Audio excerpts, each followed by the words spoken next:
السلام عليكم، فيكم عنبر 7 وحديث عن اللي بيحصل في العالم. عندك النهارده الاهلي والاتحاد السعودي، وعندك اعتداء على حكام وخصم نقط ومواضيع كتير قوي، فيلا بينا. في البدايه هتكلم عن فلسطين واللي بيحصل في فلسطين دلوقتي، ان لسه القصف شغال، بس مش عايز يوصلك احساس التعود ان احنا عشان خلاص بقالنا فتره كبيره وكده ما بيحصلش حاجه ان احنا نتعود على اللي بيحصل ونسكت وخلاص. لا، كمل واستمر، صوتك بيوصل وكل حاجه. وفي الاخر مش عايزين ننساهم من دعائنا طبعا، ربنا يرحمهم وان شاء الله الهم ده ينزح عننا بقى ونعيش حياه طبيعيه من جديد. عندنا كذا موضوع النهارده، والبدايه هتكون مع كنت بقلب في التلفزيون كده ولقيت ماتش في الدوري التركي بين فريق اسمه انقره جوجو وشياكور ريزاسبور. سيبك من اسامي الانديه دلوقتي، كنت بتفرج على الماتش وخلاص ماتش عادي، نشوف الدوري ده بيقول ايه وناخد معلومات ونتثقف، يعني نشوف حاجه جديده في الكوره. والماتش خلص 1-1 وكان ماتش يعني مسلي لذيذ، فاهم ايه؟ والحكم بيصفر وخلاص هنقلب ومفيش اي حاجه ولا بتسلم على بعض وكل حاجه. الاقي واحد ببدله بيجري نص الملعب سبرنت، احنا مش عارفين ده مين، انا طبعا مش عارف ده مين، انا مش عارف الفرقتين دول اساسا، وهوبا ابر قتل الحكم خدها وقع على الارض ما شافش النور من ساعتها. وقلت يعني ما يلا، مش عارف انا ايه اللي جابني هنا اصلا. والاقي كام واحد جنب الراجل اللي ضربه ده دب بشهادتي على الحكم. طبعا نزل الامن، وطبعا انا مش فاهم حاجه، المعلق سكت اتخض، ما اعرفش ايه اللي حصل، وانا مش فاهم اي حاجه لحد دلوقتي. المهم ان طبعا تركيا اتقلبت وكل حاجه. طلع رئيس الدوري التركي او رئيس الاتحاد الكوره عندهم، يعني قال لك النشاط وقف لاجل غير مسمى. فقلنا مش مشكله خلاص، تريزيجيه بقى يشوف له طريقه في السوق، انتقالات جايه اهو عشان قبل افريقيا حتى، ويشوف له دوري تاني. نفاجأ بقى مين اللي عمل كده؟ رئيس نادي انقره جوجو. يعني رئيس نادي نازل يدي ابر قط ماي نيم از جون سينا للحكم كده. والعقوبه في تركيا ان اللي يحرض على العنف او يمارس العنف في الملاعب الرياضيه من 4 سنين ونص لحد 9 سنين عقوبه في السجن. الراجل اخذ العقوبه، طلع قدم اعذار للشعب التركي، قدم مش عارف ايه، واستقال. معرفش استقال ليه، ما انت هتحبس يعني في خلال الشهور الجايه هتحبس اصلا 4 سنين ونص. فيعني وده كان الخبر الاولاني. تعال الخبر التاني وده اعجب منه بقى، يعني هتشد شعرك اكتر بقى. كنت بقلب في موقع التواصل الاجتماعي ولقيت خبر نادي اتخصم منه 140 نقطة. قلت واحنا كنا زعلانين على ايفرتون 10 نقط؟ لا، وافاجئ انه برضه ليه علاقة بمملكة بريطانيا. قلت بقى ايه، احنا لازم نشوف الموضوع ده بيقول ايه. دخلت لقيت ان في نادي اسمه بونتي بريد. بونتي بريد ده في القطاع الويلزي، من طبعا انتوا عارفين المملكه المتحده فيها كذا، طبعا مش هشرح لك يعني، مش حس الجغرافي، بس ده اللي حصل يعني. ان ده نادي في القطاع الويلزي، وفي ويلز يعني ايه اتوقع عليه عقوبه. ليه؟ طلع ان النادي ده عليه اصلا خصم 6 نقط بسبب انه عنده 18 اختراق في العقود. يعني ساعات بيسجل لعيبه بعقود بايظه، ساعات بيعمل مشاكل يعني. فقلت دول 6 نقط، فين ال 134 التانيين؟ الاتحاد بقى عندهم قال لك لو عملتوا اي اختراق في سوق الانتقالات اللي جاي هيتخصم عنكم 140 نقطه، وهتتمنعوا من سوق الانتقالات 2 3 تقريبا. فيعني كوكب الارض فعلا، يعني بعيد عن ال5 دوريات المحترمين وكده، في بلاوي حرفيا. نرجع بقى للواقع بتاعنا ونرجع بقى للكرة بتاعتنا. وعندي بس قبل ما اخش على ماتش الاهلي والاتحاد، عندي نقطة بسيطة او نقطتين في ماتش بايرن ومانشستر. طبعا في حلقة الاسبوع اللي جاي او اللي بعده هتبقى بعد القرعة، نتكلم بقى على اللي حصل في الشامبيونز ليج واقول لك توقعاتي والكلام ده كله، بس اصبروا عليا يعني الحلقة الجاية او اللي بعدها. المهم في نقطتين بس في ماتش بايرن ومانشستر هيأكدوا كلامي الفيديوهات اللي فاتت كلها.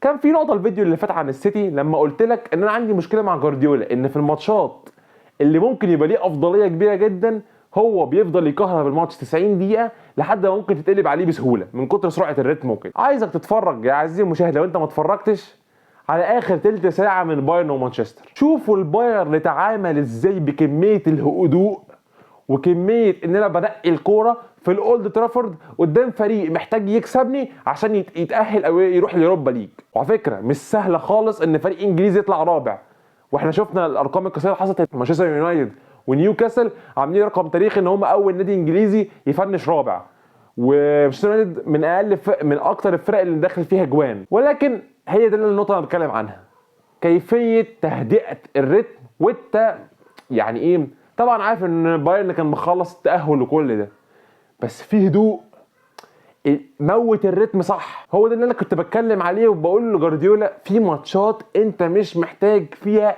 لان انت عارف ان انت ما عندكش دكه وعارف ان دفاعك فيه اختراقات، قفل الدنيا ولمم الدنيا والعب على الاستحواذ. فدي كانت النقطه الاولى. النقطه الثانيه وهي بقى معلش بقى انا عايز اتكلم عن هاري كين.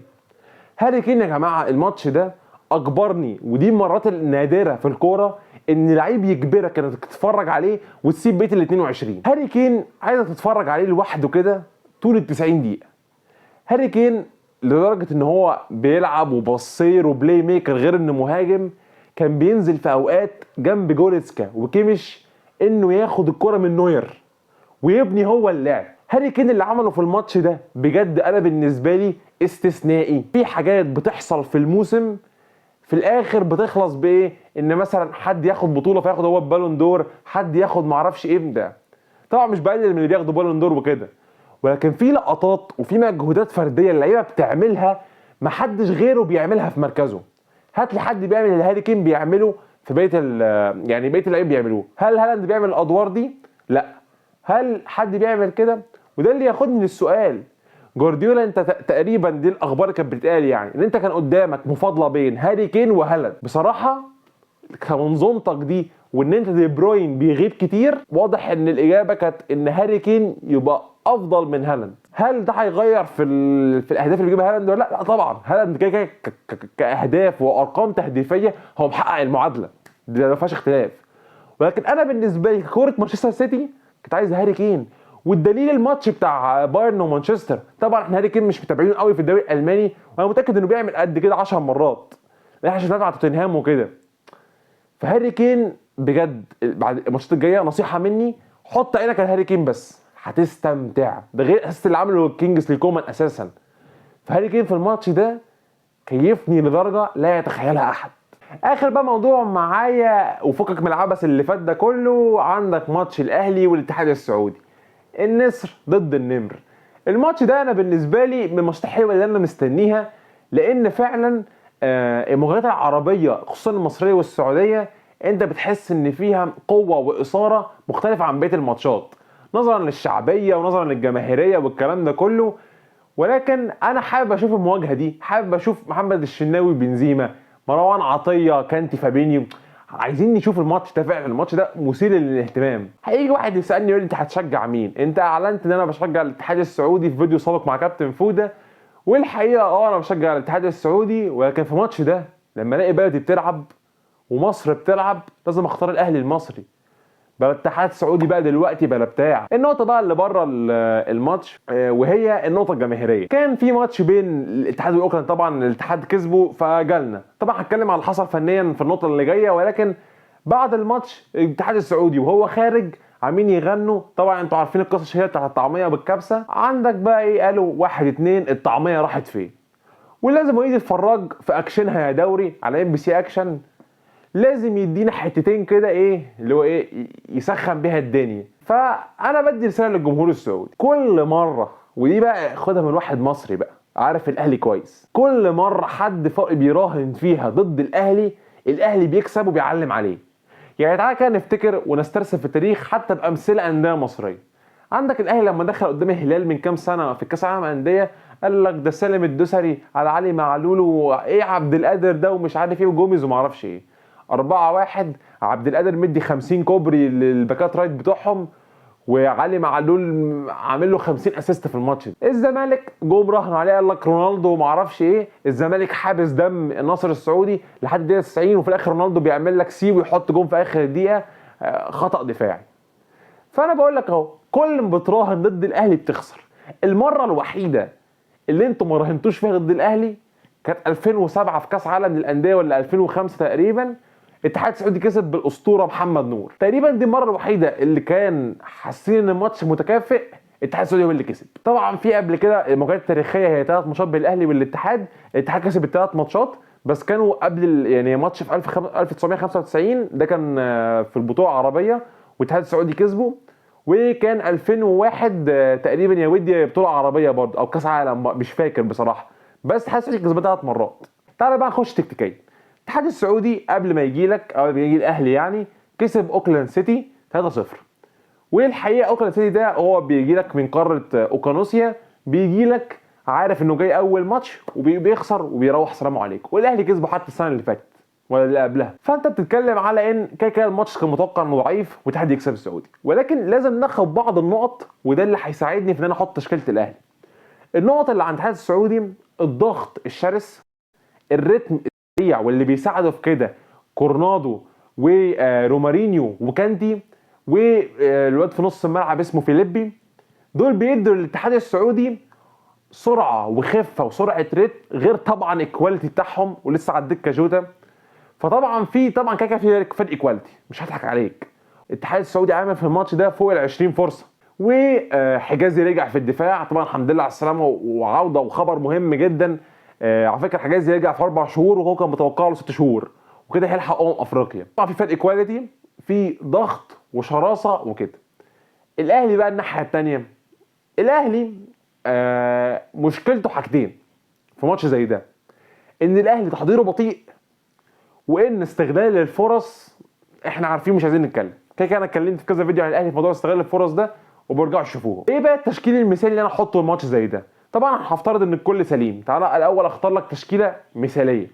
طبعا محمد شريف حراسه المره، اكرم توفيق باك رايت وهشرح لك ليه، عبد المنعم، ياسر، الباك الشمال يبقى علي معلول، نص الملعب هلعب بديانج، مروان عطيه، امام عاشور، قدام تاو، شحات، كهربا. تعال نشرح بقى ليه ماتش زي ده انا مش محتاج فيه قفشه، لان قفشه بصير هو يعتبر من الناس البصيره كويسه اللي في الاهلي. طبعا ده ما يتناقضش مع كلامي قبل كده ان انا مش عايزه في الفرقه، بس هو حاليا هو الوحيد اللي بيلعب مركز 10. ولكن قفشه بطيء وانا مش عايز الماتش ده ان انا ابقى بطيء، لان انا في اغلب الماتش في الماتش ده انا اللي هلعب اطرد الكوره وانا اللي هجري كونترات، فانا محتاج 3 نص الملعب بدنيا فت جدا. نقطه الباك رايت، طبعا الثلاثي الهجومي اللي قدام دول احسن عندك، ما تقوليش بقى مودست والحاج مودست نفس نقطه قفشه. علي معلول حتى لو دفاعيا قليل، بس انا في ماتش زي ده عايز حته الخبره. كريم الدبيس ممتاز وكل حاجه، لكن ينزل شوط تاني، ينزل ينشط بيه احرك بيه الدم في الماتش. الباك الرايت ليه اكرم توفيق مش محمد هاني. الماتش ده خلينا يعني نعترف ان انت هجوميا مش هتبقى مش هين كتير، فكفايه عندي معلول على الشمال هو اللي هيطير ونقفل وراه ب3 وراه، فمش محتاج ان انا الباكت عندي يبقى هجومي. وكده كده محمد هاني مردوده الهجومي والدفاعي مش احسن حاجه، يبقى انا احط اكرم توفيق رجع لي من الاصابه احطه مردود الدفاعي علي 10/10، وفي الهجوم مش لازم اطلعه واقفل بيه هو ورامي، قصدي اقفل بيه هو وعبد المنعم وياسر ورا معلول والحارس الشناوي. فده التشكيله بالنسبه لي الامثل. توقعاتي للماتش، انا اتوقع ان الماتش ده هيطول عن 90 دقيقه، ولكن خلينا نتكلم بصراحه الاوقع بالدكه وكل حاجه فوز الاتحاد السعودي، ولكن خلينا نجازف. انا بقول الاهلي هيكسب بضربات الترجيح، تعادل في 90 دقيقه 0-0، في الاكس تايم 1-1، في ضربات الترجيح الاهلي هيكسب. وبس ده كان كل اللي عندي. يا رب الحلقه تكون عجبتكم ويلا سلام.